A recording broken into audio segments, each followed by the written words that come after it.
Good morning, everybody.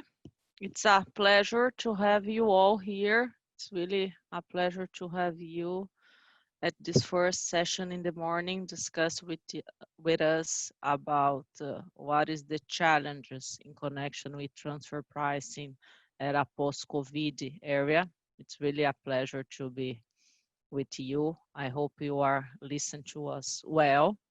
I would like to, first of all, introduce our panelists here, just very quickly, so you know who we are. So, in fact, my name is Clarissa Machado. I'm the head of the tax spread here in Brazil and in Latin America. In connection with our panelists, I have Antonio Russo, who is our global head for tax at Baker McKenzie. He's currently sitting in Amsterdam. He's Italian, but he's also a very, very well known on transfer pricing matters. I also have Salim Hain, who is our US tax partner, focused on transfer pricing, and he's currently the leader of the North America tax spreads group. In addition to that, I have Carlos Linhares, who is our partner economist from Mexico, but he's responsible for the transfer pricing area in Latin America. Abe Zhao is our head of TP from China. So he's also, thank you, Abe, for the difficult time, but it's really a pleasure to have you join us in a very strange hours for you. We also have Luciana Nóbrega, who is our tax partner also in Brazil, focused on international tax and also transfer pricing. And those are all from Trent Rossi and Baker McKenzie. And we also have a special guest that I'd like to thank you, Luis Felipe Lemos. He's a partner at DSI Partners Finance, which is a strategic and managing consulting company. So he will give us a little bit of a practical overview from a business standpoint. So it's always a pleasure to have you with us. So we'll have this team of panelists that we will try to present to you a local view, but also a global view, because I think in a way or another, the difficulties are the same or similar in all the countries considered this COVID matter. Just one practical issue that I forgot to tell the audience. Regarding the questions, my recommendation would be if you'd like to send your questions to the Q&A, you can do this. If you have time at the end of the session, we will try to answer. If you do not have time, we will answer you later on. So I anticipate, apologize if you don't have time to answer during the session, but we'll be sure we answer to you after the session. So having said that, I will share you our presentation. Just 1 second.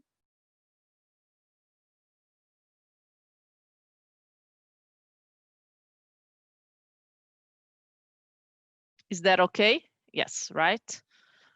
So what we will talk today in our, as we mentioned, presentation is what we are calling the new transfer pricing normal after COVID.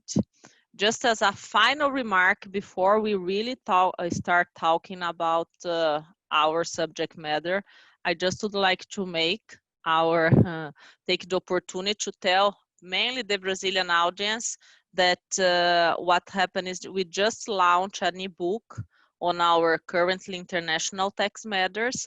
We did this yesterday. We are very proud of that.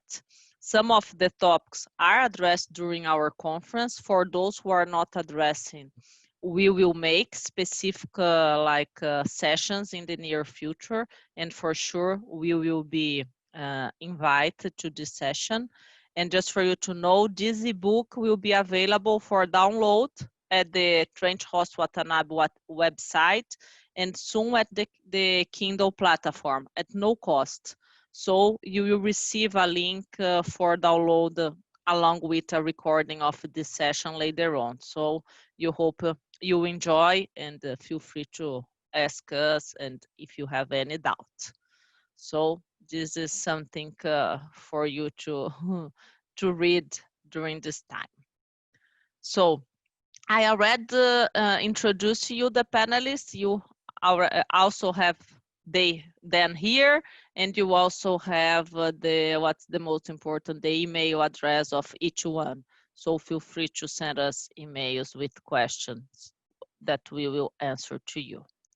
In terms of the agenda, I think what we decide to do is to break the session, if I can say, in two different baskets. The first one, we will focus more on, if I can say, on an individual base, in the sense that you will talk specific matters per region. And then the second part of the presentation will be more focused on general topics that may be of interest of everybody.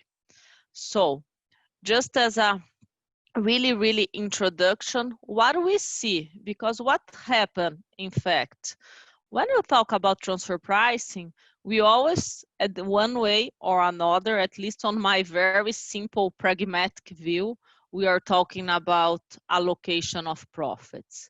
And we work during the year to really have an analysis to see where the profits should be allocated based on the ownership, economic ownership, and all the three not three issues, but three facts that we always say: functions perform, risk take, and assets use. This, I'm not talking about Brazil. I'm talking about all the world except Brazil, at least by now, because Brazil are about, but still do not follow ECG. But when we see in a global perspective, because for sure, if we are a Brazilian subsidiary of a multinational, or if we are a Brazilian parent of a Brazilian multinational, we will have cross-border transactions and we'll need to deal with that. And if you could just make a brief summary about what's going on mainly outside, because of at least the effects, we just like split that in 5 items, which would be people relocation. What do you mean by that? With COVID, people from a practical standpoint were, even, if I can say, stuck or frozen in one place or the other. The remote work, working from home, and from home and home mean anywhere, may result in different tax effects. Mainly, I think when we talk about people relocation, we always, or at least what pop up from our mind is potential risks of permanent establishment. So we need to be careful on that. When we talk about the second one, it's legal renegotiation of agreements.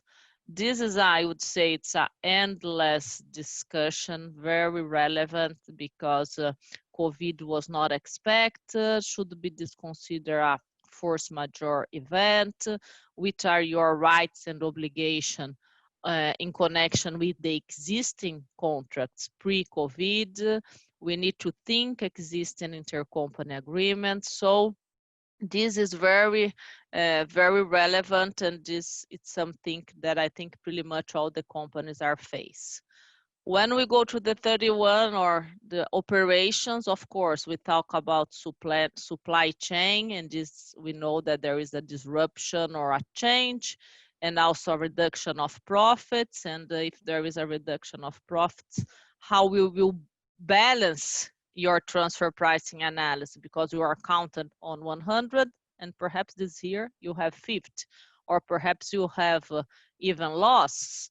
And then we go to the issue about cash and liquidity, because we know that with lower profits, you have less cash, you have a need to finance, but which are the new interest rates applicable on the market? Can you bear that? It's also a relevant issue. And all those matters from a business standpoint end up with the need to review your TP documentation and your TP policy, because you had been based your TP documentation and policy based on a reality that in a way or not has changed a lot. And then you need to reassess everything again. In this context, I think our presentation, we would like to give you a flavor about what, based on our experience, what are the main transfer pricing issues linked to COVID that we have been facing in each region, and then discuss a little bit more about the effects or how the transfer price has been react on this matter. So this is just a warm up. And when we talk about Brazil specifically, we know that Brazil has the legislation based on fixed minimum or maximum profit margins. Nothing changed up to now. So you will still have, may have issues to comply because of the reduction of profits, but you don't have a lot of flexibility, at least by now. And then Luciana will touch base during our presentation about our goal to align our legislation with the OECD and our the public consultation that it's open for all taxpayers and interest parties to provide safe harbors. We'll go into that a little bit more in detail. So having said that, I will pass to Antonio to tell us a little bit brief, like looking on your experience and your reality in Europe, how do you see the COVID impact and what the companies are doing in connection with that and what they need to pay attention? Antonio, with you. Thank you, Clarissa, and good morning, everyone. It's a pleasure to be here, to be with you, although virtually, as opposed to the events that we ran in the past through our offices in Brazil. So I will spend a few minutes on Europe, and I would say that the leitmotif of Europe is turbulence. We have seen, of course, years of turbulence when it comes to tax policy and interventions by governments in terms of reshaping the international landscape in taxation. Certainly, COVID has added to the turbulence. I think the main issues faced by multinationals in Europe are related to the impact that COVID had on allocation of profits to their routine operations, and of course the repercussions on the residual profit owners in Europe or elsewhere. But I think the main issues tackled by multinationals relate to, for instance, allocation of losses or rebalancing of allocation of profits when you know that you have to support some of your routine activities in sectors that are particularly affected by the downturn in economic circumstances. So again, this is adding to the turbulence. At the same time, we need to realize that governments have launched a series of initiatives to support local economies. You probably followed the debate between local governments and the European Commission and the debate between governments in Europe when it came to allocation of financial resources to the countries that were mostly affected by COVID. And in particular, this is true for Southern European economies. So that in itself created a number of additional issues connected with the recovery that governments will have to put in place of those funds that are now made available to companies, to businesses, to make sure that they survive this very difficult period of time. Now, those funds, of course, will not come for free in the sense that we will see an increase in audit activities. We have already seen that governments are putting in place programs to make sure that those funds are actually going to the companies and the businesses in need. But in addition to that, my expectation, and I think everyone's expectation, is that in the years to come, we will see a flurry of audit activities on the side of European governments. So this is certainly a space to watch. And as we have seen in the last few years, transfer pricing audits have been on the rise.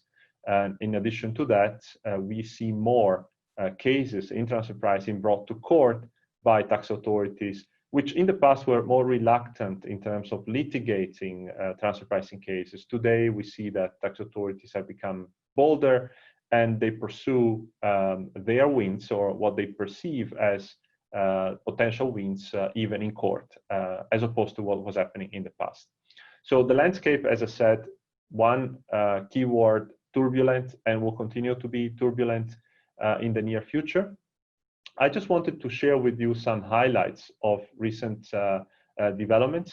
Of course, one important area of development is what is happening in the space of tax policy. You know that the OECD is working on the digital agenda and on reforming the international tax environment with the proposals on Pillar 1 and Pillar 2.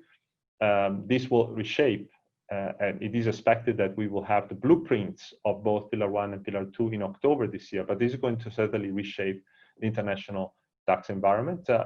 But European countries have not stood still. Many have introduced, as you know, taxation of digital activities, or have introduced measures that will address the taxation of digital activities. And some have proposed legislation not yet passed, but I would say that the number of countries that are looking at unilateral measures until a solution by the OECD is delivered is increasing by the day. So that is something that needs to be monitored, because this will probably lead to other one-sided initiatives by European governments. Now, state aid discussions are very much alive, despite the second defeat in a row after Starbucks of the European Commission, Apple. I'm referring to the Apple case.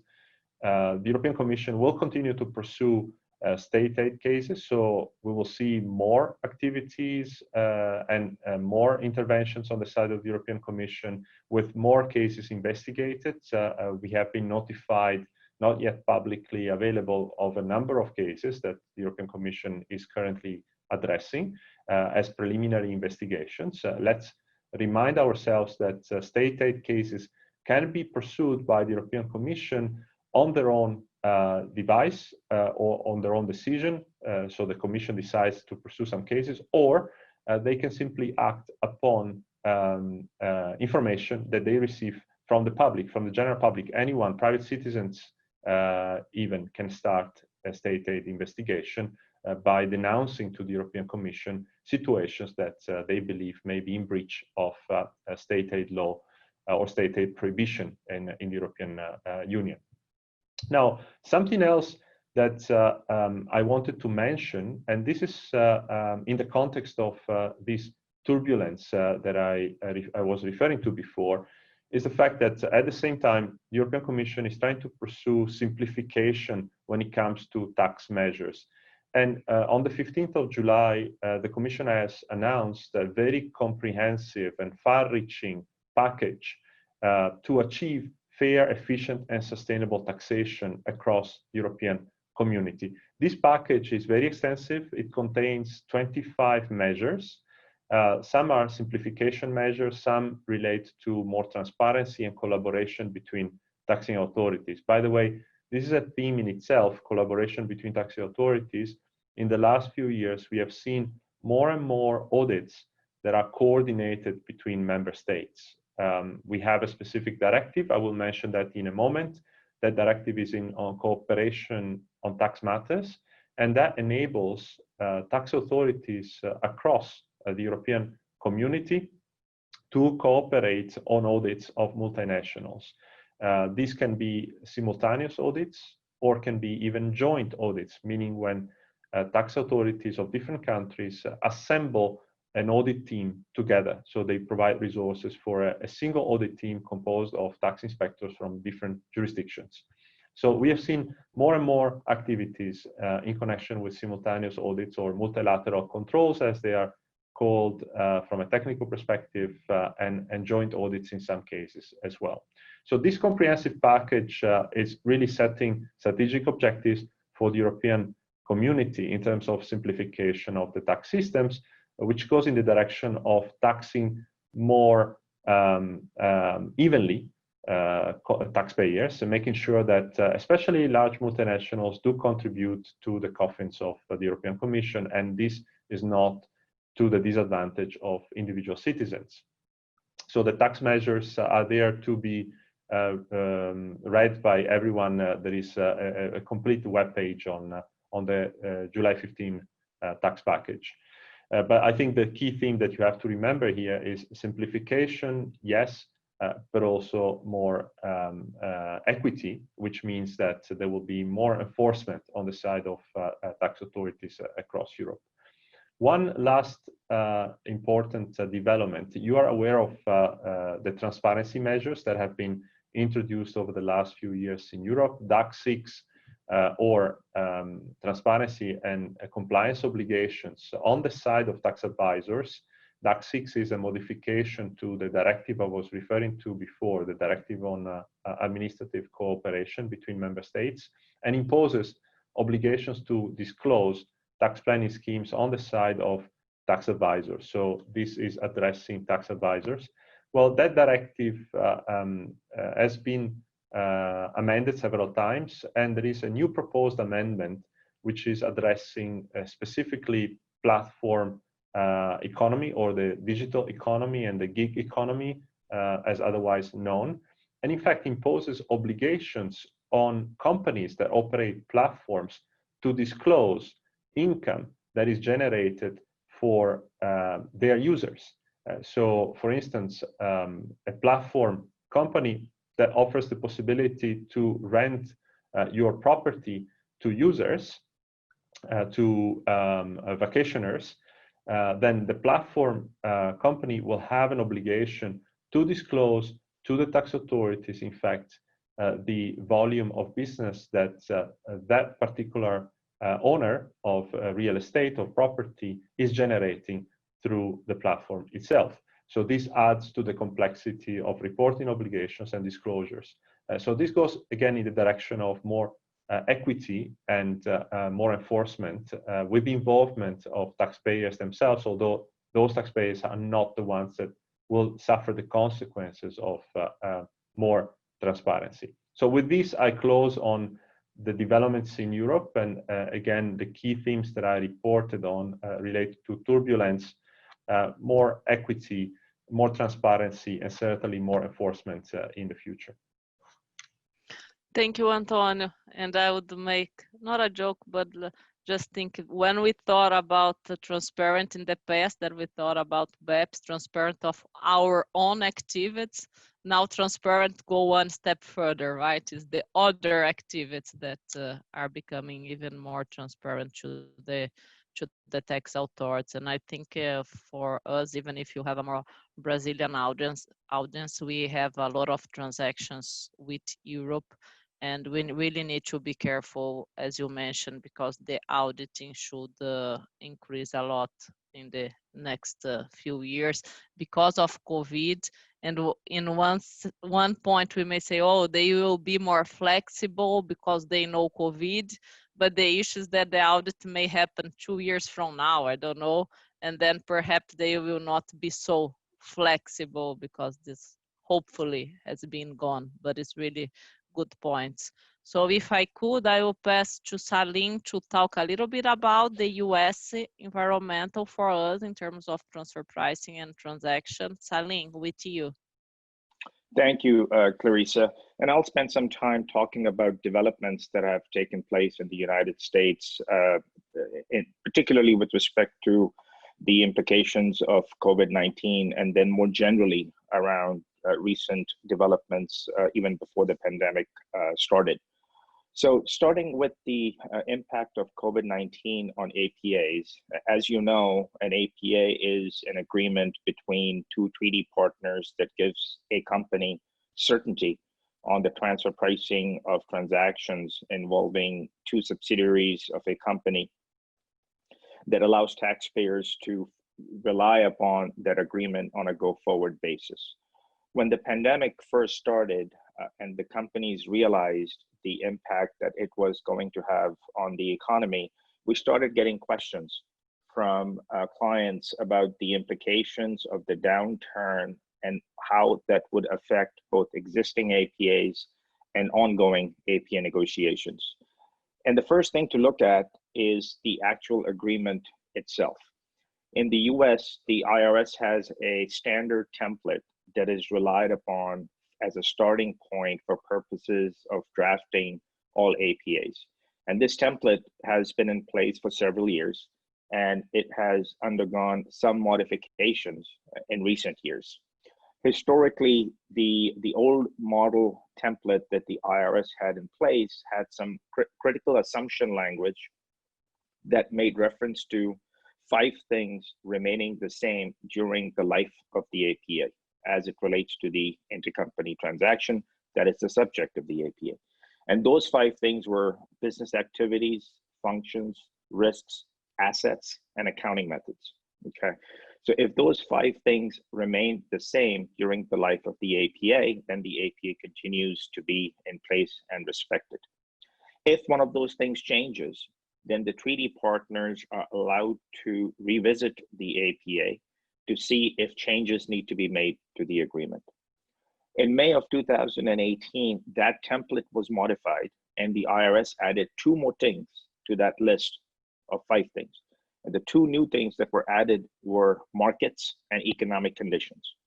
So now the IRS had in place a template that said the markets and the economic conditions must remain the same during the life of the APA. Well, when the pandemic started, obviously the item related to economic conditions and markets, for that matter, were potentially triggered. And companies were asking the question, do the treaty partners intend to now revisit the APA that has been in place? And if so, what do they intend to do with it? Well, from a IRS perspective, what the APA program has decided to do is to take a wait and see approach. They acknowledge that some APAs may need to be revisited. They are not averse to talking to treaty partners about those existing APAs, but what they are doing right now is encouraging businesses to monitor the situation for now, to get a better understanding of the economic impact on the company itself and any forecasts that emerge in terms of how the company may be affected on a go-forward basis.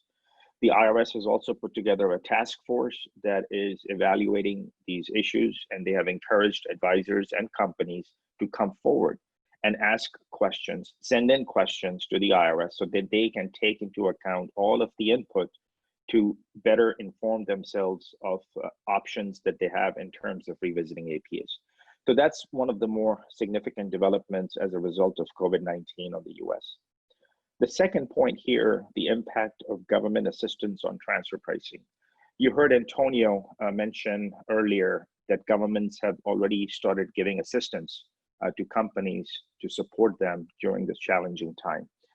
And of course, there's a transfer pricing question associated with that. And the question is, and I'll use a hypothetical in order to illustrate the question. If an entity receives compensation from a related party on a cost-plus basis, should any government assistance be used to offset some of that cost before that cost base is subject to a markup? This was an issue that was already surfacing in some countries, and particularly in Canada, where there was administrative guidance released by the CRA around this issue. And not surprisingly, the CRA's position was that to the extent the Canadian government gives some assistance to the Canadian entity, that assistance should stay in Canada, and it should not reduce the cost base that should get a markup from the entity in another country. Okay, that issue is now even more striking because of assistance that governments are giving to countries. And my prediction is that this will be an issue that will be in dispute in the coming years. I'm going to address the functional cost diagnostic model, which is the third bullet here. But let me address the OECD focus on COVID-19 really quickly.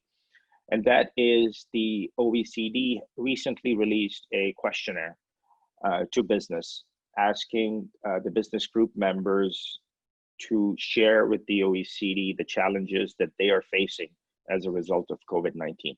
And the questionnaire is not a long questionnaire, it's about 5 questions on there, but it recognizes, it acknowledges that COVID-19 is impacting the economy. And more importantly, the economic impact has not been captured in the financial results of the comparable companies that are generally utilized for purposes of a transfer pricing analysis. So what the question is asking businesses to share with the OECD is to list up to 5 transfer pricing issues related to the crisis that is causing concern for those companies. And then to also specify the issues that are likely to cause disputes from the company's perspective, and to also illustrate or elaborate on the areas in the OECD guidelines where company feels that there is not enough guidance in the existing guidelines to assist the company in terms of navigating these challenging times and the transfer pricing issues that are coming up. We should expect to see guidance from the OECD in the coming months. I don't know if that will take the form of modifications to the guidelines itself, because I suspect that that will be a heavier lift for the OECD. It could be in the form of clarifications around the guidelines that already exist and how those guidelines should be used in terms of analyzing transfer pricing issues. The final point, and this relates to developments in the US even before the pandemic started, and it is the IRS releasing a functional cost diagnostic model. And let me explain what that is. First, it is not a new transfer pricing method. The way the IRS has described it is a transfer pricing tool that the IRS intends to use to corroborate the results of a transfer pricing analysis in most cases where there are inbound transactions coming into the US. So it is an Excel-based tool that was released by the IRS. It is effectively a profit split analysis, and it looks to the cost contributions, the cost centers, the expenses that are incurred by a company, and identifies those costs that are not benchmarkable by reference to comparable companies. It treats those expenses as intangible development costs, and then tries to see what kind of transfer pricing result is derived through the application of a profit split analysis. As you can imagine, if there are subsidiaries of foreign multinationals in the US, they have historically been utilizing a TNMM analysis to benchmark the return that these subsidiaries in the US should earn. And then OECD, the BEPS initiative came about, and the US started facing challenges from a lot of companies outside the US in terms of the use of profit splits.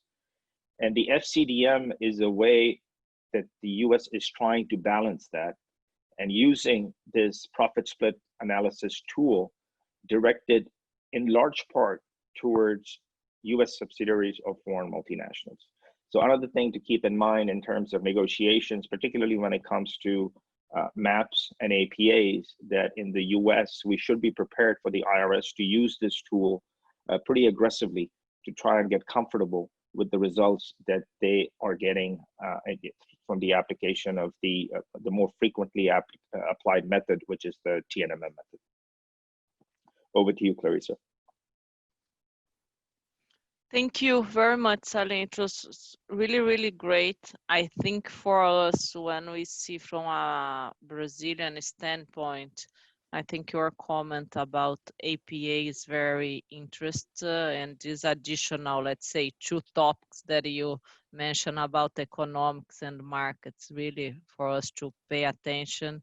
And I'm just saying for us in Brazil, it's important. Of course, you know, we have been discussing, because now in Brazil, we'll have an open questionnaire as well in terms of safe harbors, and APAs a little bit different in the sense that they are focused on APA by sectors, but those type of experience and what's working and what's not working, it's really very important for us. And I'm very glad that you mentioned about that OECD should send some additional either information, as you said, either through a change of the guidelines or just as a some recommendations in the near future based on COVID. So for us is also to keep an eye on that because it may be very important for us. So thank you very much. It was really great. So having said that, let's move into the other side of the country to see a little bit what's going on Asia. So I will pass to Abe just to say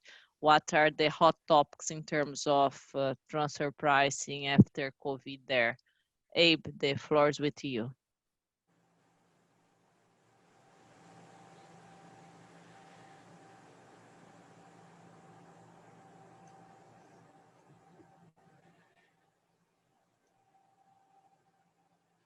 I think Abe is on mute. Abe, you are on mute. Sorry. Okay, great. Okay, so let's restart again, please. Okay, sorry. Hey, good morning. I'm going to talk about a few prevailing trends in Asia in the context of China, because those issues, well, they are in China, but they can also be found in other jurisdictions. The first trend is related to the management of return in so-called limited risk entities. These limited risk entities, by definition, they are not supposed to take advantage of the upside in the market. But when the market is down, then they're also not supposed to incur losses. So in China, there are a number of entities that are characterized as limited risk entities, like LRDs, that they are limited risk distributors or contract manufacturers. And this year, because of COVID-19, they dropped into losses. That's what we learned by talking to different clients in the past few months. So the client's general question is, can we justify having a loss this year due to special circumstances, even though that we are technically a limited risk entities? So the Chinese regulations actually say that if you are limited risk entities, then I don't care what happened, you're not supposed to incur losses. But we believe that every situation has to be analyzed based on the specific facts. And there may be argument that we can develop to justify some sort of exception. So for example, we can think about what a third party limited risk entity would do in such a situation. I mean, trying to preserve the long-term relationship with the foreign principal actually is an interest, in the best interest of both parties. So in that case, a third party and the foreign principal would try to work something out, try to make some compromise, because COVID-19 is a really extraordinary event, probably happened once in 100 years. So instead of trying to push the loss to the foreign principal and push them into bankruptcy, so the limited risk entity in a third party situation might be willing to make a concession. So I think that in this case, our clients can potentially make an argument and do some quantitative analysis just based on a special factor computation. So I don't think that a quantitative statement would be enough. You really have to do some a number of crunching, compare the impact of COVID on your business, and also contact the local tax authorities on a proactive basis. Because the rules are clear and we're trying to get exceptions, we have to talk to tax authorities and see whether they would agree to a sort of exception for this year. So that's the first item. And the second one is the payment of royalties under a multi-year licensing arrangement. And this is also a very typical fact pattern we see in China. Many multinational companies, subsidiaries in China pay royalties to their foreign parent or affiliates under a multi-year licensing arrangement. Usually the royalty rate is fixed. It's 4%, 5%, 10%, stuff like that. And China regulation, Chinese regulation really doesn't have the concept of like commensurate with the income, like in US regulations, or part of value intangibles like under the OECD. But really the attitude or the behaviors of the tax officials during the audit they really reflect a very similar principle. They were saying that whatever royalty rate you determine, it should be based on estimated future profit potential of this IP. And the fact that there was a COVID-19 really significantly decreased the profit potential of this IP. So to the extent that if you keep paying the same amount of royalty this year in 2020, and that drives the Chinese business into a loss situation, the company should think about whether to suspend the royalty or to reduce the amount of royalty just for this year, because otherwise the business may be under audit pressure in coming years. So that's the second point.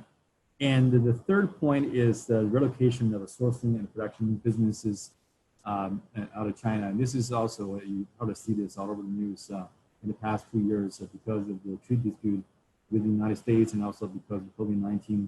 I believe that many multinational companies are thinking about diversifying their sourcing or production operations to minimize risk. So cost efficiency is no longer the most important thing. A secure supply of inventory, and that is considered more important in a situation like COVID-19. So when that happens, my point is that we need to think about the potential reaction from the local Chinese tax authorities from a transfer pricing standpoint. So they may argue that the termination of contract with the Chinese entity, they would entitle the Chinese business to some sort of indemnification due to the loss of future profit potential. And also many Chinese businesses in the past have enjoyed some kind of local subsidies. And I think like many other tax authorities, the Chinese tax authorities, when they hand out a subsidy, they actually expect to see some kind of return in the future in terms of a higher taxable income in future years. So imagine that if you see that a business actually plans to shut down and leave China. So the possible, I mean, the likely reaction is to try to look back in prior years and trigger a transfer pricing audit. So that's a potential scenario that a business thinking about relocating out of China, you have to prepare for this scenario and do some analysis in advance. So those are the three trends that I want to highlight for China, and they will likely also exist in some other jurisdictions of the nation. So back to you, Clarissa. Thank you. Thank you very much. Very, very, very interesting comments when we see about Asia, and your comment about not just a matter to decide to leave. We need to see all the impacts, not now, but in a short and medium terms in terms of auditing and all those type of things. I will pass to Latin America, but I think the summary up to now is really that we need to be very careful in terms of documentation. Of course, life change, but we need to be prepared to have, I don't like to say that, but like a defense file in a good way, but a supporting fact and pattern, because the challenge from the tax authorities may come now, but may come a little bit longer. So it's really, really important that we be prepared for that. So I will pass to you, Carlos, to talk about a little bit about Latin America in general, and then Luciana will focus on Brazil. Thank you, Clarissa. And well, I'm gonna speak a little bit about Latin America, except Brazil, which still is very different country in terms of transfer pricing regulations. Apparently, in the near future, that may be different. So I'll be able to talk a little bit about Brazil in later years. I think there's a common thread, as Clarissa mentioned, and maybe as a joke, I can tell that we share with Europe and the US the comments by Antonio and Salim that we are the same in a very turbulent environment. However, in Latin America, we have the same turbulence, but I don't think we have the same level of state aid because governments are not as strong as in the US or Europe to provide relief to taxpayers. We don't have as much simplification measures, and also very relevant, and that's part of my last point in this slide, is that unfortunately taxpayers in the region don't have ready access to APAs, except for Mexico, as a way of solving double taxation issues. So I think Latin America, we have most of the problems around the world, but we have on top of that, some others which, basically reflect the fact that, governments across the region are not as strong, and, they are, suffering in terms of, more than other regions in terms of lack of revenues. And that, of course, will translate into, more audit activity and so forth. So, coming back to the slide and the points I want to make, it's hard to make a summary of the region in 5 minutes, 4 or 5 minutes, but I will just talk about the main trends. And I think the first one worth noticing in Latin America is that the Action 13 of the BEPS transfer pricing measures, or the BEPS measures, I'm sorry, have been implemented in most of the region. So we have master file, local file, and country by country reporting in most of the major jurisdictions. And what this means is really that now tax administrations have way more information. The symmetry of information availability between the taxpayers and the governments is more even, and of course there's more transparency as to the way multinational companies operate through their subsidiaries in the region. That's the first point. The second point, I think we can say now, after 20 years, when the first transfer pricing regulations were introduced in countries like Mexico, Venezuela, and Argentina, that we are in most of the jurisdictions, or the major jurisdictions, we are in a mature regime in terms of the fact that transfer pricing audits are the new normal. We see transfer pricing audits again in most of the jurisdictions: Peru, Colombia, Chile, Argentina, Mexico, and we basically moved from a decade of compliance to now the most current years to more and more scrutiny by the taxing authority. So it's not uncommon that most of our clients would be facing at one point in time at least one transfer pricing audit in the region, and this is highly relevant. Also highly important is that even though most of the countries adapt or have adopted the OECD transfer pricing guidelines as the main principles for the implementation of transfer pricing regulations, we are seeing an increased use of unilateral measures. And unilateral measures means transfer pricing regulations, either in the law or in soft law, or transfer pricing point of view that are developed in audits that go against the basic OECD or the basic points that the OECD guidelines would mention. Just to give you an example, because there's many unilateral measures that are applied in practice, in audits, or in the law, is implementation of the country risk adjustment in Mexico. So taxpayers, whenever they use a profit-based approach to testing the actual nature of their transactions, they are requested by the SAT to make an adjustment regarding the fact that, or based on the fact that Mexico is a more risky country than other countries where the comparables are residents of, so that the profit margins or the interquartile range should be higher through this country risk adjustment. That is a unilateral measure that has been affecting taxpayers in Mexico.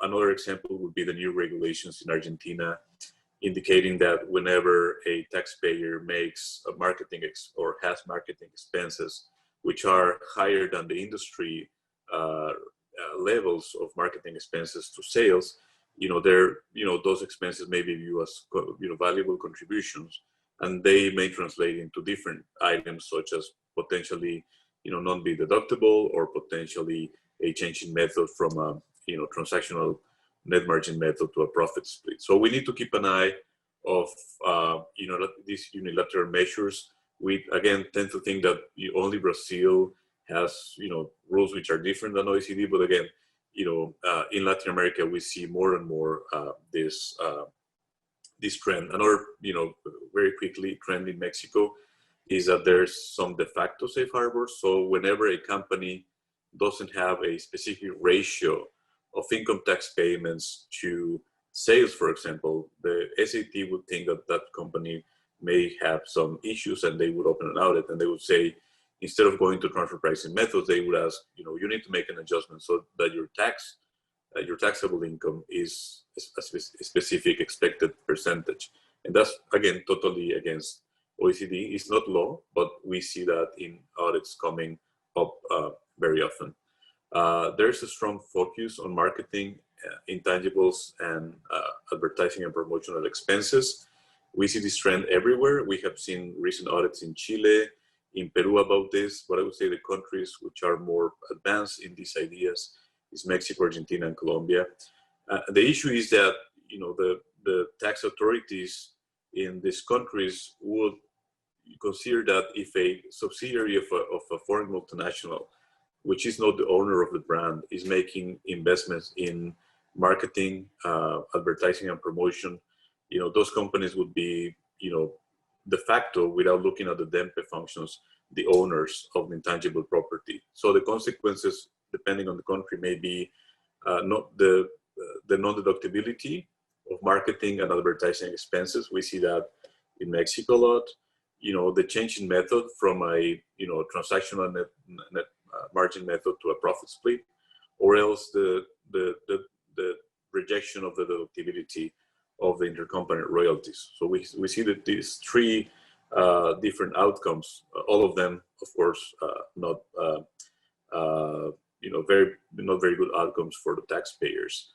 And finally, I think, and this is, I just mentioned this at the beginning of the discussion about Latin America, is the fact that all of these measures may translate into tax assessments, and the problem is that it's difficult to implement solutions to mitigate the double taxation arising from this assessment because we don't have, or in the region, there is either no rules or no experience, or the governments are not able to grant bilateral LPAs or APAs or bilateral LPAs because of the lack of experience, or the lack of regulations, or the lack of tax treaties with the counterpart countries. I think Mexico right now is the only country in which the APA program is working very well. It is an option, bilateral APAs, even mutual agreement procedures. We see a lot of that. Colombia, there's just one APA being granted. Uruguay, there's a couple. But other countries, I think, need to hurry up a little bit more, so that in times of turbulence, taxpayers have the ability to mitigate double taxation through these instruments. And I'm going to stop here. Hopefully, I provided a reasonable summary of what's happening in the region. Thank you. Thank you, Carlos. Can I just take the opportunity and ask one question for you? When you talk about the APAs in Mexico and starting, they may be, as you mentioned, unilateral or bilateral, but they apply to one specific taxpayer, right? Do you have experience on APA that apply to a specific sector? And I'm asking you because in our further discussions that we will have, you see that the OECD, and now I'm talking about Brazil, they as we'll discuss, there is a questionnaire where they are thinking about APAs to apply per sector, apparently. And I just would like to, then it would be a warm up for us to move to Brazil, if you could make a comment on that.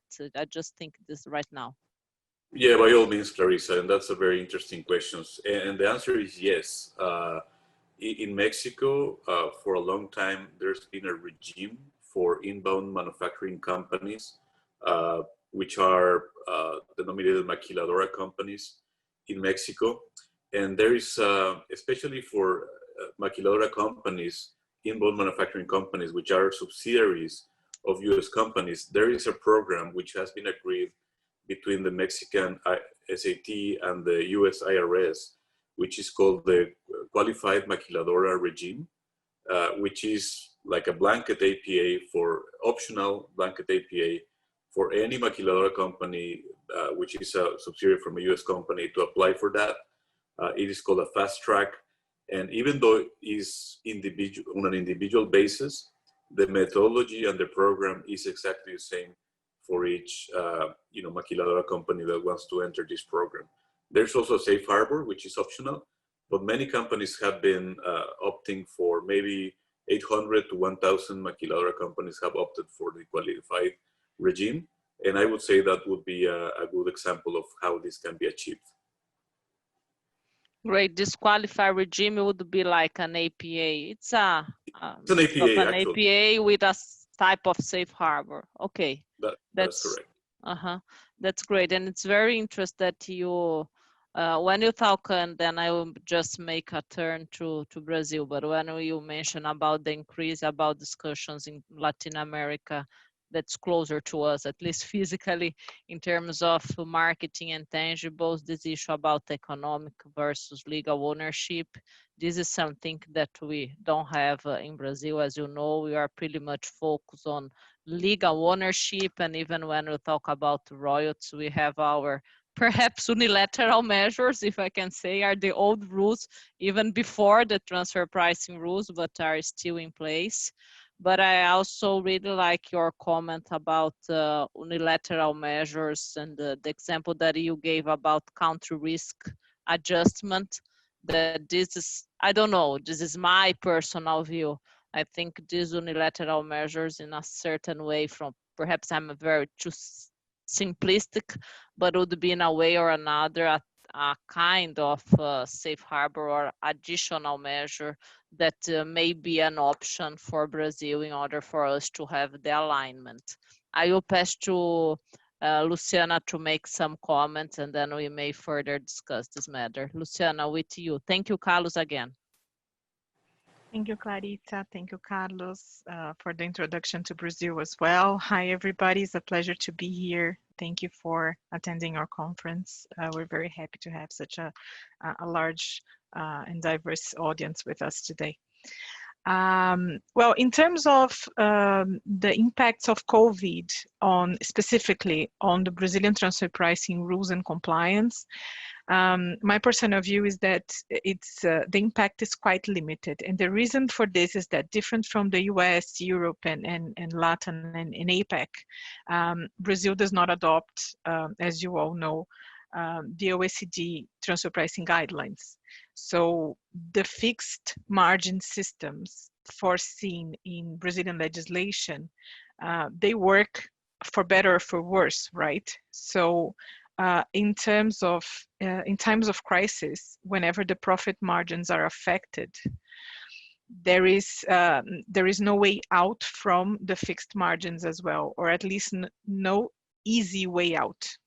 So if you consider, for instance, a Brazilian company exporting goods overseas, and I'm not talking goods that are not commodities, so non-commodity goods, assuming that the company will apply a cost plus 15 profit margin, which is the one foreseen in the Brazilian legislation, if the business has been significantly impacted, there is really no way for the Brazilian company to discuss the reduction of the 15% fixed threshold, right?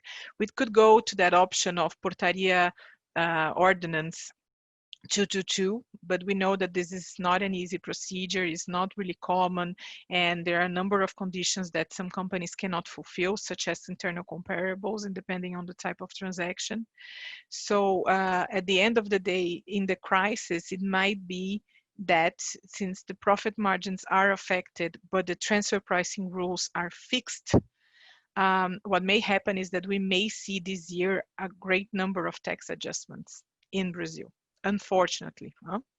So this is a reality that unfortunately there's nothing to do. We could litigate, we could argue, but there's no easy answer to avoid the application of the fixed margins if these are unfavorable to the taxpayers. Of course, they can look at different methods, because you can change the method, as you know, every year.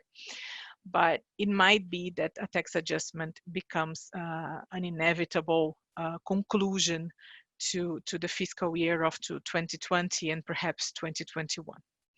But the good news is that after so many years of claiming the benefits of the fixed margins regime, Brazil is finally accepting to move to a middle ground towards the OECD standards.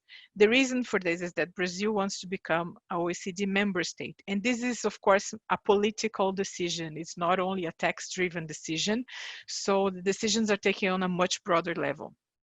And while applying to become an OECD member, the OECD has prepared a study of the Brazilian transfer pricing rules and have concluded that the Brazilian transfer pricing rules with fixed margins as it is today, it is not compliant with the arm's length principle.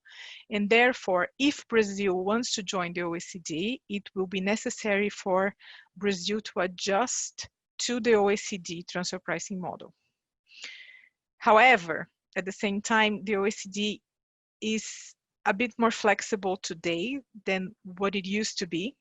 So in the discussions with the Brazilian tax authorities and with the Brazilian taxpayers, we see some flexibility from the OECD with respect to the use of safe harbors, which would be something similar but not equal to our fixed margins methodology. So the OECD, when it prepared the study, and the study was released in December 18 last year, the OECD concluded that full alignment with the OECD transfer pricing guidelines would be required from a Brazilian perspective, but at the same time, it would work together with the Brazilian taxpayers and with the Brazilian tax authorities to find this middle ground to ensure that the characteristics of simplicity and tax certainty would be preserved in the new Brazilian transfer pricing system. Because this is simplicity and legal certainty are elements that the taxpayers were emphasizing a lot to the OECD and to the Brazilian tax authorities. As we all know, and as we all feel this pain, Brazil is a country where the litigation levels are incredible. They are much higher than in other countries. And we also know that culturally, there is a dispute between taxpayers and tax authorities. It's very rare that we see tax authorities and taxpayers working together to build something or to come up with a settlement that takes place outside judicial and administrative courts. Yesterday, we had a discussion, we had a panel about this, about the alternative methods of dispute resolution in Brazil that are starting to be enforced. And the OECD made it clear in the report that this would also need to apply to the disputes regarding transfer pricing. So in the new transfer pricing regime that would be adopted in Brazil, the OECD emphasized that there would be a need for an effective APA system. So hopefully we're going to be the second country in Latin America to have an efficient APA system. So we will learn from Mexico and hopefully implement this in Brazil.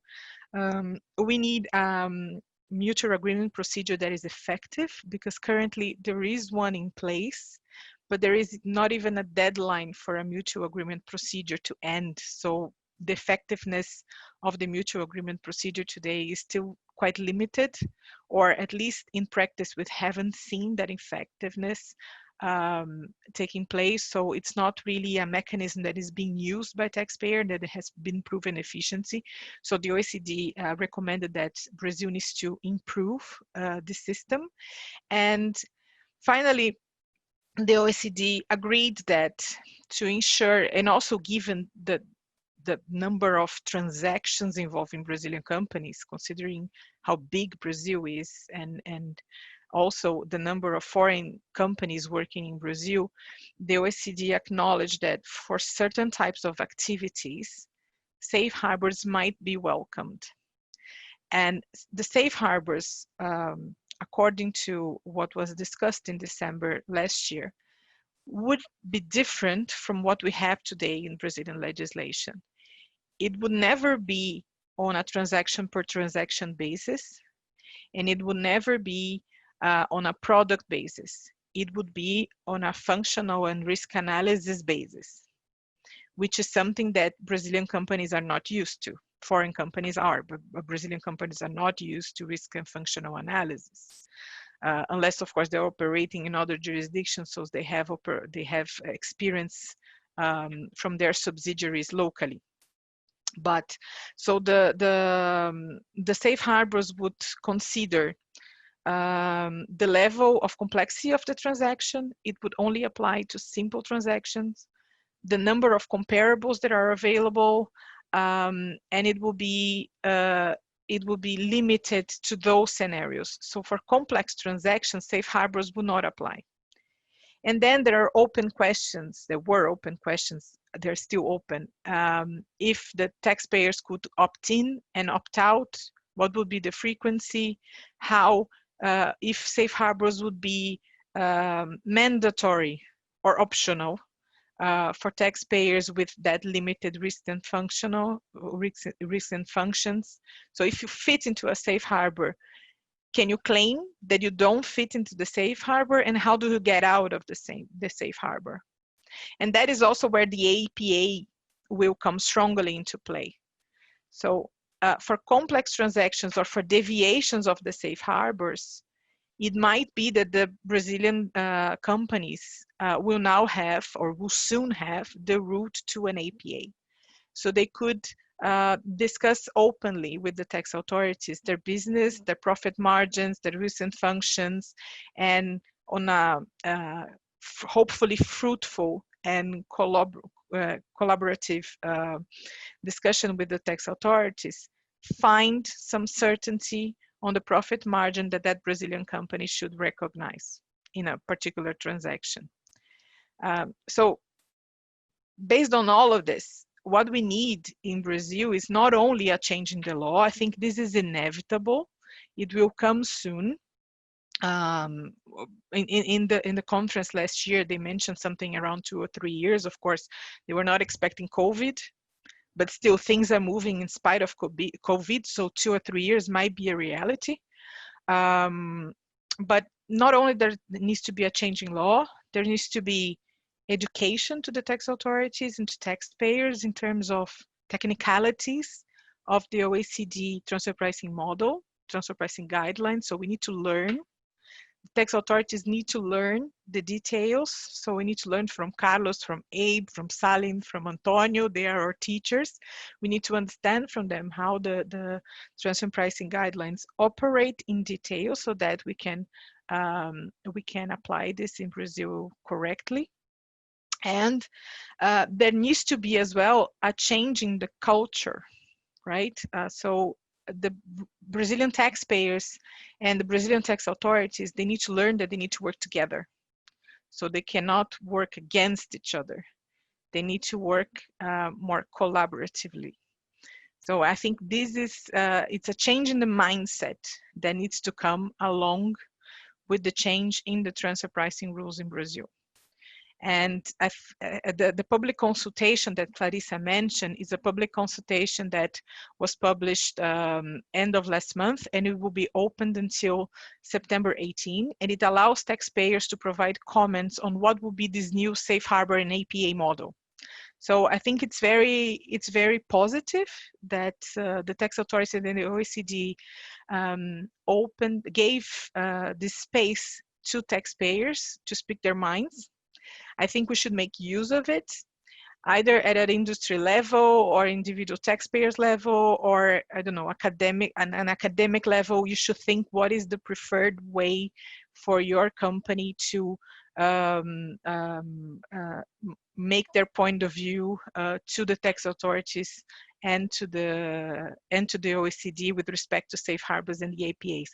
But it certainly is a first step towards collaboration between the tax authorities and the Brazilian taxpayers. So that's it for Brazil. Clara, I don't know if you have anything to add. Yeah, thank you, Luciana. I think I just would like to make some additional comments, but in line with what you said. I just made some notes here. that I agree. I think we are in an intermediary position. We used to have only specific profit margins, and we'll have OECD, which is a completely different world of rulings. And we are trying to find, as you mentioned, a middle space, middle whatever regulation. I think this open survey is a good sign. This is my personal view, that I thought at the end of last year, when you have the report, the OECD members were more, or I'd say less flexible with potential safe harbors, all those type of things. They, in my personal view, they would like a more, let's say, completely change from one to the other type of model. And there are several issues, including how to get a feasible database regarding Brazil, because we will need to use foreign database, and then we'll get more adjustments, and then perhaps we'll have even more complex analysis. But now this open survey, at least at a first glance, it should be a good sign.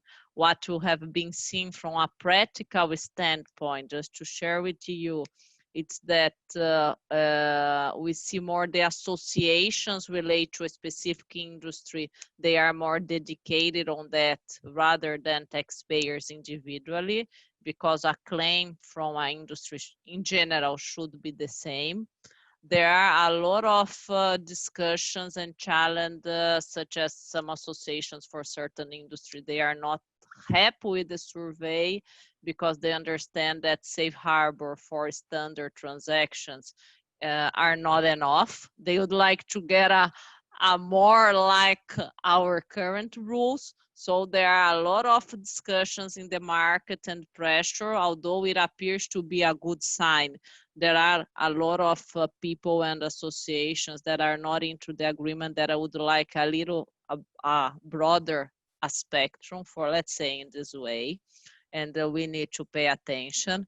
But in terms of, if you could recommendation for our clients, and as we have been working for some clients, mainly through certain associations from the clients, is to really get the opportunity and to present something that could be helpful.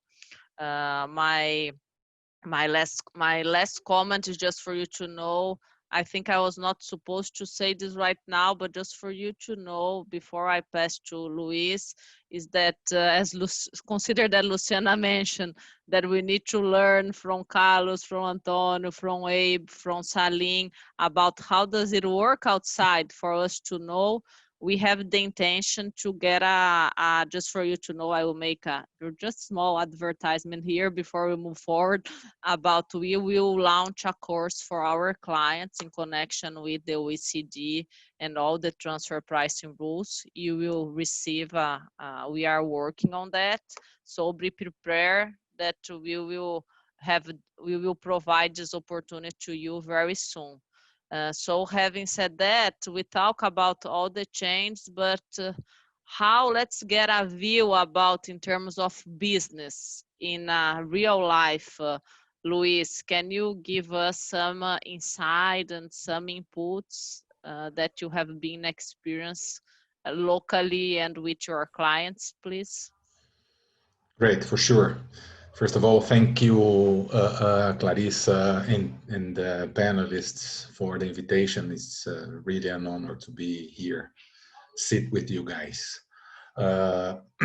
First, a small joke here about the relationship between Brazilian companies and tax authorities, and the learning curve that we will have with the countries that are OECD members is like pretty much our relationship here in Brazil is compared to American football. And now we will need to learn how to play rugby. So it's pretty much the same principle, but the type of relationship is quite different. So we will need to learn how to play a little bit rugby, not an American football.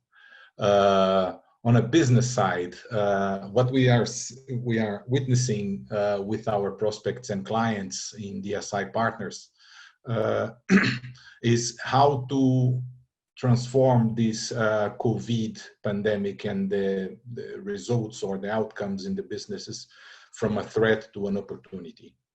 And this is a real good time for transformation.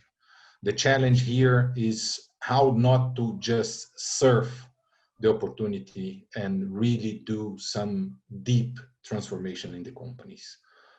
This is what we are seeing, a correct timing, but some very superficial intent on the move, on the strategy of the companies. So, and what is this related to the tax team? I've just pointed here 9 major perceptions from our side, from the SI partner side, when we are talking with the clients, and all they come to a result or an impact in the tax procedures and the tax team, right? I've just placed the 9 items here, and I just randomically put it in here just to test the attention of the audience. But I will run through the 9 here. The first and second that appeared the most here is operations and digitalization. We've read a lot about supply chain and how this has been changed with the COVID pandemic. So we see a very strong trend in the review of local to local and alternative suppliers.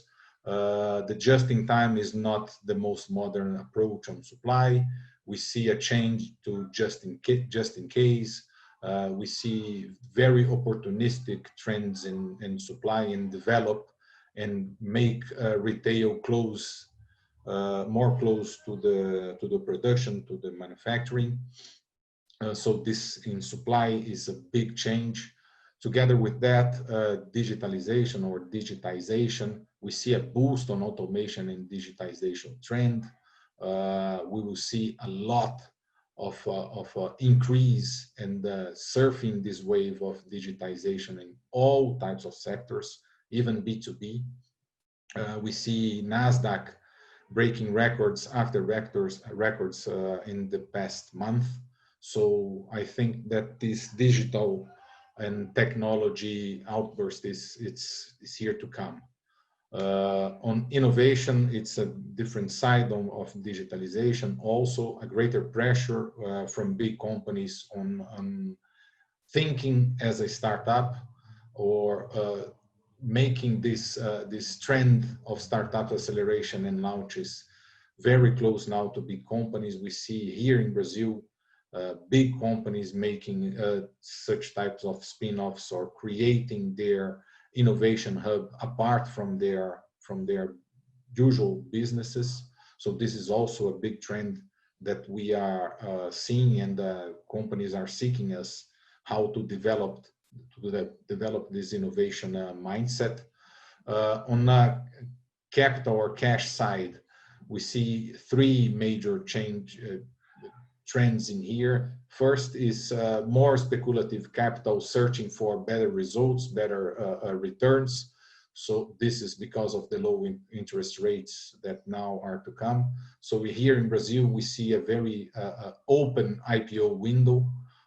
Probably we will see more companies going public in this second semester or the first half of 2021.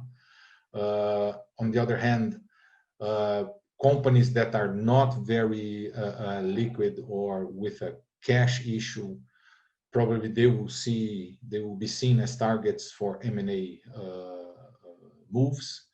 And in here there is a threat, the confusion between opportunistic and in line with strategy. So probably we see big moves on M&A, and the concern here is how in line with the overall strategy of the company we are with these bolder moves. And again, regarding liquidity, the tax area will suffer a bigger pressure, especially here in Brazil, where we see big companies having a massive load of tax recoverables. We will see a huge pressure on this demand for tax liquidity and lower effective cash tax rates. So still the name of the game within the companies is to preserve cash, to preserve operational health. On a side part of the tax internationalization and the cash necessities and this trend of decreasing that many of you guys mentioned, decreasing the margins will also create a stress, especially here in Brazil because of the fixed margins pointed by Luciana. I think that there will be a big pressure also in this tax position regarding TP here.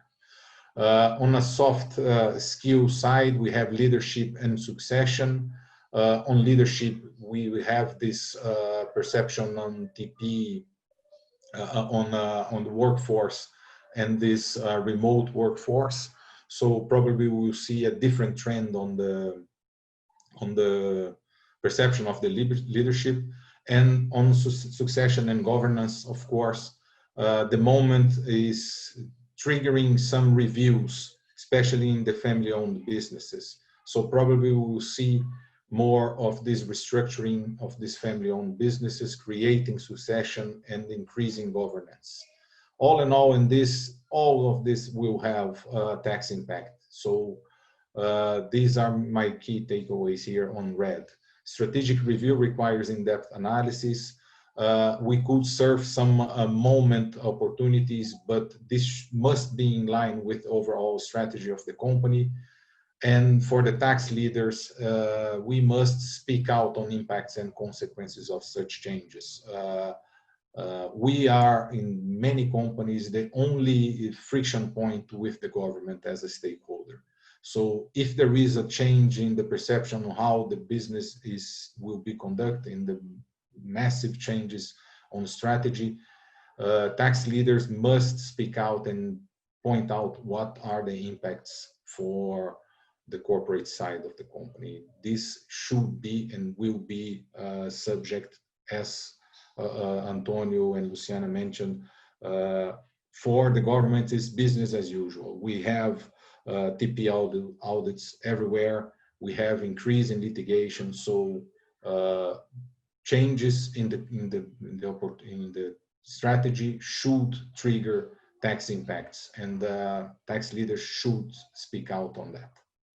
That's pretty much it, guys.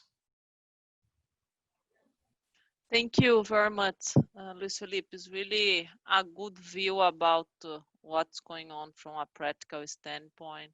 And again, I think the message you want to see overall is that companies need to be prepared to this time. Of course, they are already facing the issue, but they need to prepare for the next step that will be to justify before the tax authorities. And in this sense, I'm calling in a different way, perhaps too strong, a defense file. A partner said once, and I took that and I like this, but I think the defense file in the sense of having everything ready to discuss and to present is really, really necessary right now. So I think we have less than 10 minutes for our end. And of course, as usual, we would like to talk 3 hours more to you because we really like what we do. But then you will get the flavor, and I hope then you will be happy and will be willing to take our course in the near future. But what I will do, I will change a little bit. I will pass to each one to provide a final remarks, and when each one provides its final remarks, it touch bases on one of the TP responses. What we mean by TP response is what will have been seen on reality in terms of comparability that has been changing, in terms of allocation of losses, because the companies are incur more and more losses. I hope are like recovering. Financial transactions is a hot topic in anywhere because of liquidity, need of cash, cash pooling, those type of issues that is even more on the spot right now. We'll have business restructuring that are necessary. We have the example of China and also the safe harbor and APA. So in terms of final remarks, if I could first, and in terms of practical actions, we already discussed that in terms of having a deep TP analysis. I will just leave this slide here, and if you allowed me, I will pass to Carlos to provide final remarks and on Latin America and in general, and you can make some comments on comparability, but just very quickly, Carlos, at this point on time, please. Yes, Clarissa, by all means. Yeah, I think these are unprecedented times. What we are facing, taxpayers, advisors, governments, is something that has not occurred never. We had crises in the past, but not as deep as this one. So, and this will be a crucial test for everything that we have been doing in connection with transfer pricing, calling it the selection of the method, the tested party, the periods, comparability adjustments, everything will be affected. And it will be a test, a critical test or a fire test for the assumptions that we have made in the past. So my only recommendation, given the fact that, we cannot go into that much detail, is really to, make sure that your transfer pricing policies, your transfer pricing documentation is resistant to a period like this, and whether there are changes to be made in order to make sure that, you would be able to comply with the transfer pricing regulations, but most importantly, you will be able to get through successfully through a tax or transfer pricing audit in your countries. Because again, as Clarissa mentioned, in the next 2 or 3 years, there will be significant audits focusing in today. And, it's not only having a compliance transfer pricing document, which may be, let's say, a light document. We need to have or prepare a defense file that will document all the decisions, analytical decisions that we will need to make in order to, tackle the issues. Each industry is different, each company is different. There's no tailor, one solution or cookie cutter for everybody. But that would be my recommendation. This is a critical test for policies and documentation. Let's think about that and make take the proper steps to be successful in audits down the road. Thank you, Clarissa. Thank you very much, Carlos. So, Salim, do you want to make some comments on allocation of loss and just close remarks, please? Sure. The point here is we know we have a challenging economy. The entities that are characterized as limited risk entities generally show a small profit margin every year. The question that will come up is, does limited risk mean no risk? And the answer is, of course not. Limited risk entities can in fact suffer a loss, and the support for that is set forth in the OECD guidelines, which acknowledge that limited risk entities, there can be circumstances depending upon the economic circumstances where they suffer a loss. It has to be supported by the use of comparable companies. And the history has taught us, going back to the last financial crisis that we had in 08 and 09, and the IRS agrees with this, which is in circumstances like today, you can include comparable companies that are showing losses in terms of deciding how to benchmark your tested party. Thank you, Clarissa. Thank you very much, Salim. So, Antonio, can you give us some final remark, talk a little bit about financial transaction and final remarks, please? Thank you, Clarissa, with pleasure. So on intercompany financing, you know that the OECD published in February this year, just before the Cobit crisis, a new chapter of the OECD guidelines entirely focused on financing transactions or financial transactions.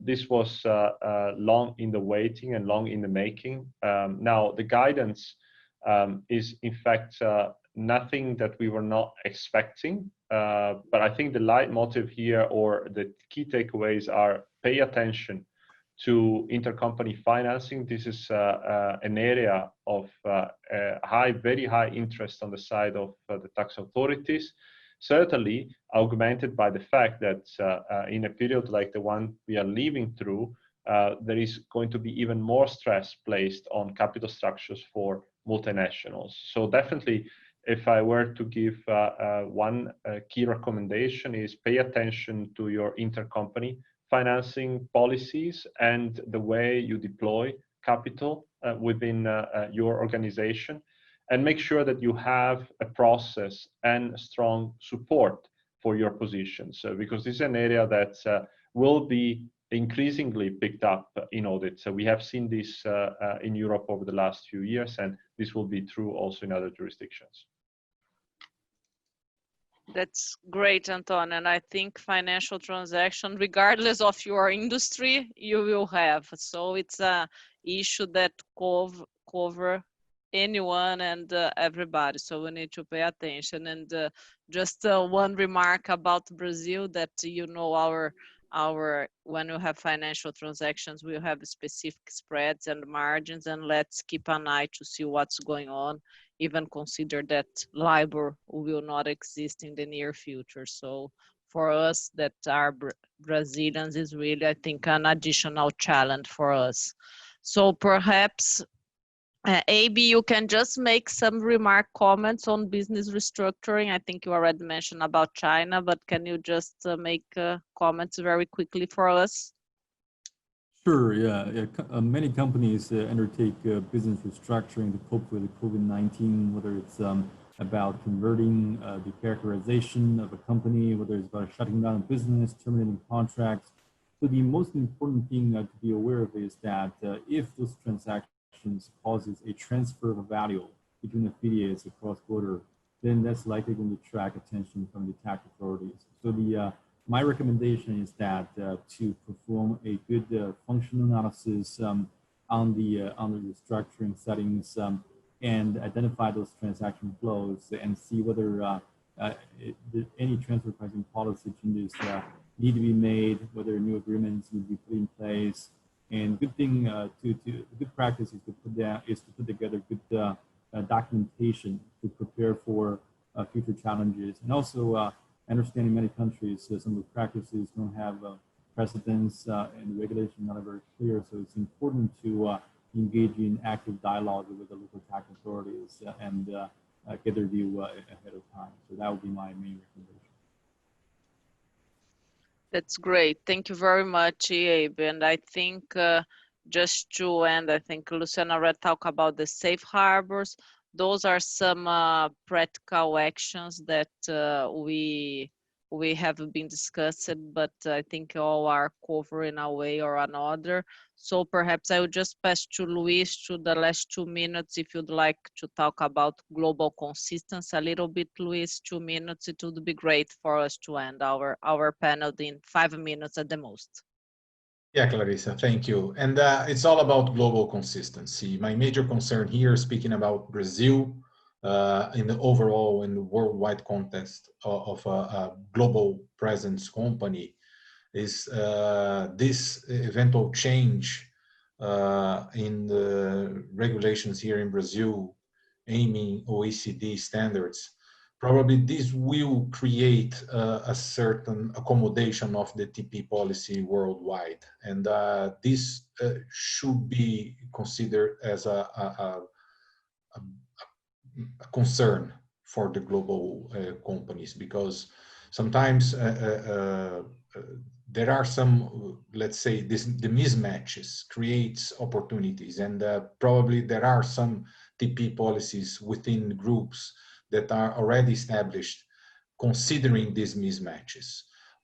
So a change in the tax position in Brazil probably will create some accommodation on some adjustments in the global TP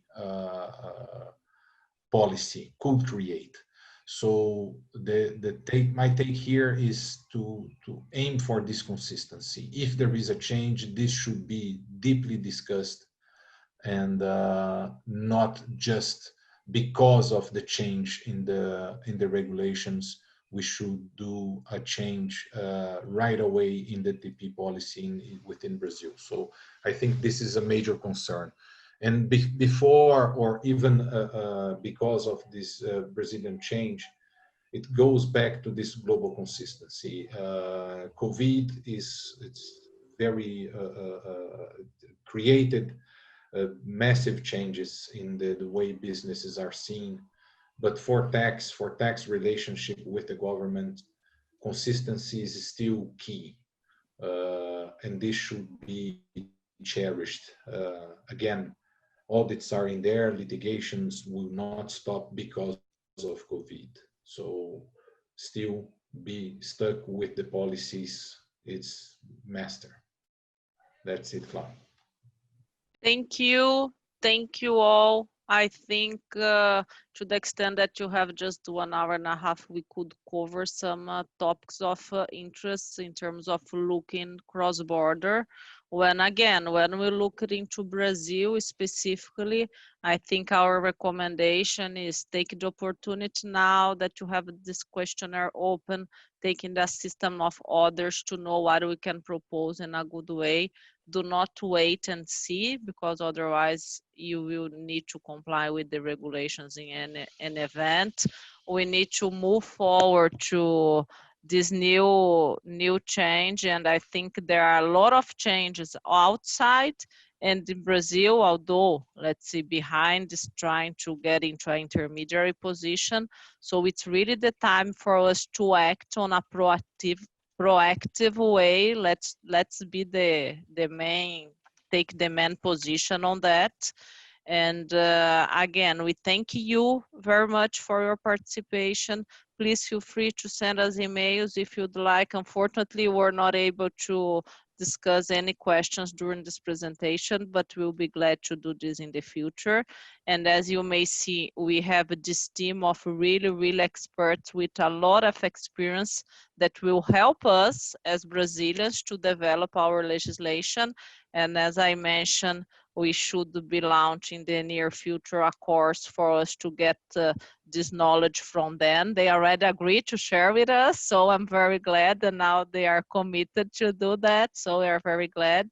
And in our ebook, there is also an article about transfer pricing in Brazil that you maybe find interest. And having said that, I think I will end up to thank all the panelists, to thank you all our audience and our IT and communication team who really made I hope everybody had a good time. And then you can come back, work, have lunch, or go to our panels. That will be a pleasure to see you again. So I think that's all that I have. And thank you very much. I think we'll end up saying, if you like, guys, to say goodbye for you, and have a great everyone. Thank you, guys. You. Bye. Thank you. Bye. Bye. Thank you.